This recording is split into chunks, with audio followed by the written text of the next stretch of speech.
Hi everyone, it's Linda from Colourwerx Designs and welcome back into week number 4 of the ModBlossom QuiltAlong. This week we're going to make this beautiful, gorgeous, bodacious blossom flower block. So let's head over to the cutting board and get started. So let's quickly review what we need for the flower block. This is to make one block, which is what we're going to do this week. You are going to need your 2 6-inch squares. That would be 1 6-inch square from each of your fat quarters you cut on week 2. Those 2 6-inch background squares. Keep these pairs together. See how I have them paired together with one colored square with a background square and another colored square with a background square. Those are going to become half square triangles. You're also going to need your 2 each of the fabrics template A's, your 4 background fabric template B's, your 4 3-inch squares. These are going to be snowballed to the center, similar to what we did to the leaf, and your 4 1.5 or 1-inch centers there. This is going to be a double snowball for the center of the flower block. Down below, we have all of our cornerstones. So you have 2 each 3.5-inch squares of those fabrics you chose to be your flower cornerstones. Mine are green. These are going to be kept together as well in pairs because these are also going to become half square triangles. So I've got all my half square triangle pairings here on the left side. I also need 4 of those 5-inch by 2 3/4-inch strips that are out of the background fabric, again for my cornerstones, and 4 of the 2 3/4-inch squares. That's also for my cornerstones. Our very first step here, once you have this all out, let's just review it again. I've got 2 background 6-inch squares, 1 each of the fabric 6-inch squares, 4 template A's, 2 of each fabric, 4 template B's of background, 4 3-inch center squares for flower centers, 4 1.5-inch squares for the flower center, 2 each 3.5-inch squares for my cornerstones, 4 2 3/4-inch by 5-inch strips of the background, and 4 2 3/4-inch squares. There's a review for you. Now, our first step to making this beautiful flower block is to do half square triangles, and that's our first step. I'm going to make half square triangles out of these pairings here and half square triangles out of these pairings here.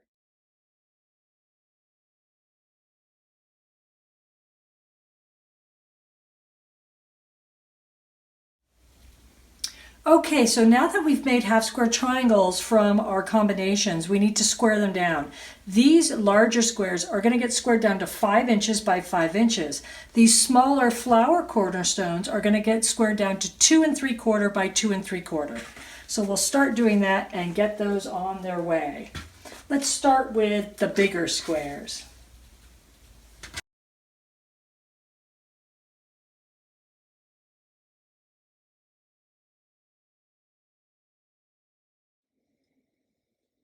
So we're back, and just to refresh you, we squared these down to 5 inches by 5 inches. We squared down the cornerstones to 2 3/4 by 2 3/4 inches. We're going to work with the cornerstones first. That's why there's only 3 there, because I'm going to show you what we're going to do with them.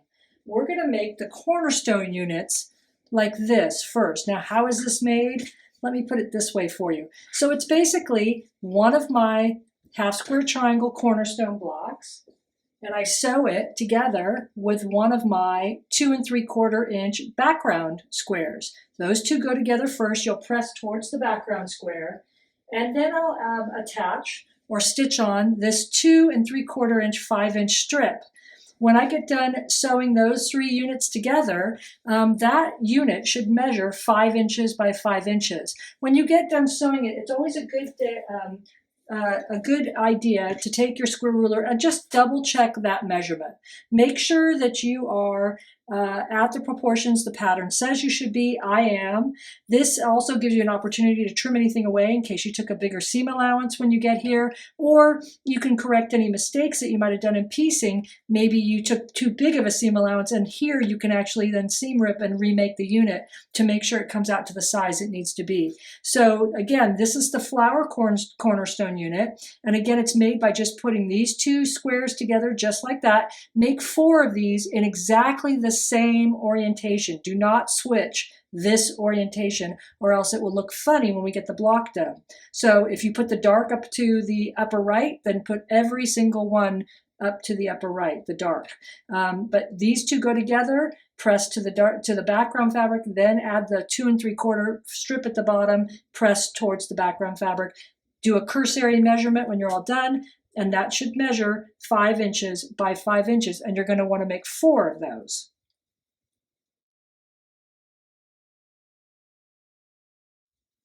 So there you go. I've got 4 cornerstones complete. And again, I did square and trim, if I had to, these down to 5 inches by 5 inches. And you can see that all the dark greens are going in the same direction as well as all the light greens. So we're going to take these 4 5-inch cornerstones for our flowers and put them aside. And we're going to work with now template A and template B. And I'll bring this out on the cutting board.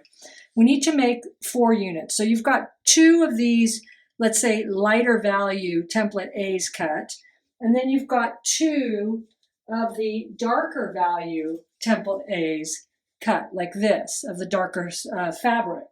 And what we're going to do is actually, as you can see here, I've got template B flipped right sides together onto my template A. I've matched up the flat notched points here, and this is what gets created when we're done sewing along this long diagonal line here. We're going to do this with all 4 units just like this, and you can see I've got it pinned in 3 different places right here. I want to make sure that, of course, I've got the ends pinned so that they stay nice and tight to the ends, and if you have to, this is on the bias, so you can stretch it out if you need to. But I'm also pinning up this right angle of template B perpendicular to meet and match the edge. And I want to make sure that when I sew it, that edge matched up there stays matched as I sew. So let's go over to the sewing machine and I'll show you how you sew that. So you can see now I've got template B attached to template A. I stitched along that diagonal edge. I pressed towards the background fabric. If you do get like a flat kind of stubby nub in your corner here, don't give it another thought. Don't fret about it. The main thing is, once you get these 2 pieces or 2 units attached to each other, you want to give it a cursory measurement. Now this should measure, let me get my ruler on here, it should measure 5 inches by 9.5 inches. Let me put it this way so I can see what I'm doing. 5 inches by 9.5 inches. If it doesn't, give it a trim. If it comes out too short, then you know you probably took too big of a seam allowance. Mine is pretty right on. So if it's too short, this is too large of a seam allowance. You need to back off on your 1/4 inch seam there and just do a scant 1/4 inch. And again, we're going to do this with all 4 of these. So you'll have 2 units that look like this, and you'll have 2 more units of your other fat quarter fabric that you cut that look like that. And when you get done with that, again, they should measure 9.5 by 5 inches. We're ready to start constructing our block together.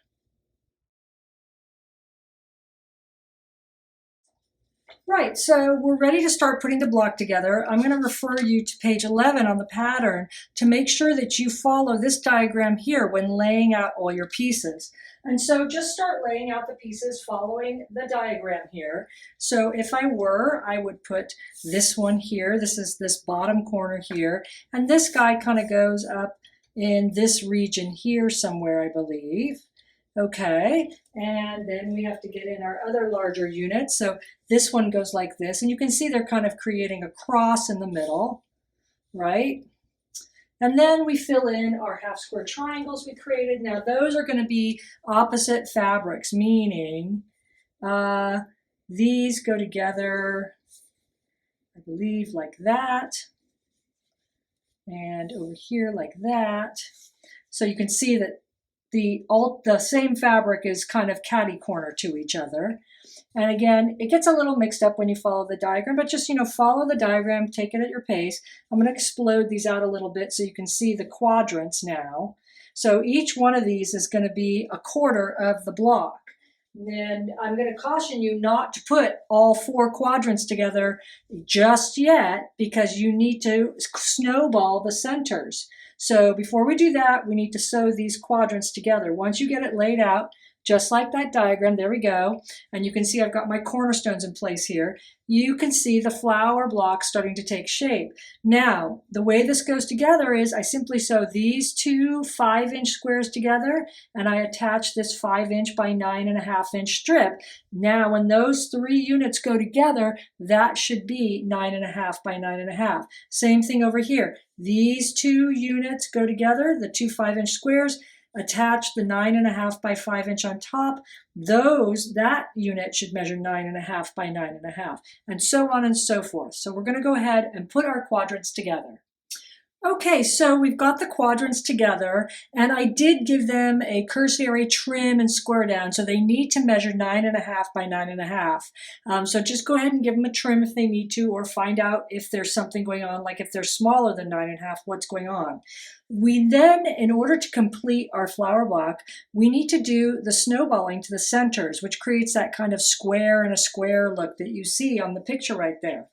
So in order to do that, we just have to do it 1 square at a time. We're going to do it 8 times over, meaning 2 on each quadrant. So you take your 3.5-inch, or your 3-inch, squares that are going to be this outer band, and you place them just like we did with the leaf blocks when we made those pinwheels last week. You place them in place on the center corners of your flower quadrants, and then you're just going to stitch right inside that line, a hair towards the center, if that makes sense. And we'll go over to the sewing machine and I'll show you that.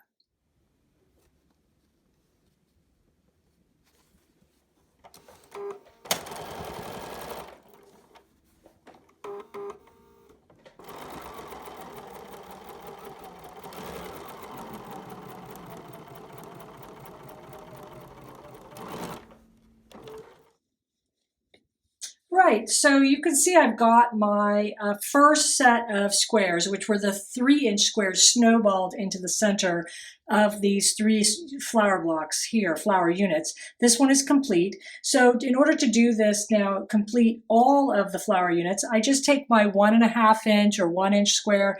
Again, I've drawn that diagonal line. Make sure that you're placing these the right way, meaning the diagonal line. They should all kind of make a square within a square when they get set in place. And you can always test it by flipping it forward and seeing what it does.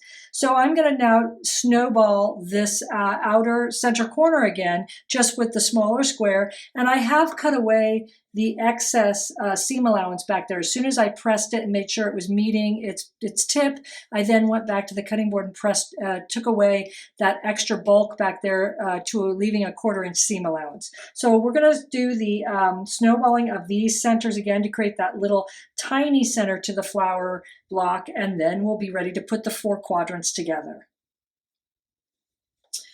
Right, there you have it. I've double snowballed all my center corners there. I also took the opportunity when I was over at the iron to take the, let's say, the darker valued petals or quadrants and repress only the center snowballed squares in the opposite direction. You can see that these are going out towards the cornerstone, and these lighter value petals are actually going in towards the center. That's because when we put the block together, we're going to put these 2 squares together, then these 2 squares, and of course we want our seams to nest and go in opposite directions, so they nest together, which makes the block go together so much easier. So now it's just a matter of putting these 2 units together, these 2 units together, and then top and bottom rows together, matching all our seams. You're going to want to probably pin at the intersections, and when your block is done, it should measure 18.5 by 18.5.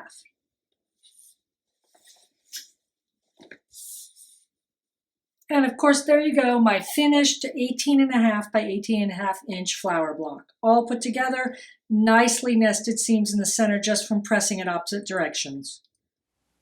And that's it for week number 4. Next week, we're going to be putting our whole quilt together. So now that you know how to make the leaf block, which is week 3, and this week's flower block, you can go ahead and make more blocks. Next week, we're going to put the borders on and put all our blocks together to complete our quilt top. Until then, happy Colourwerx quilting, everybody.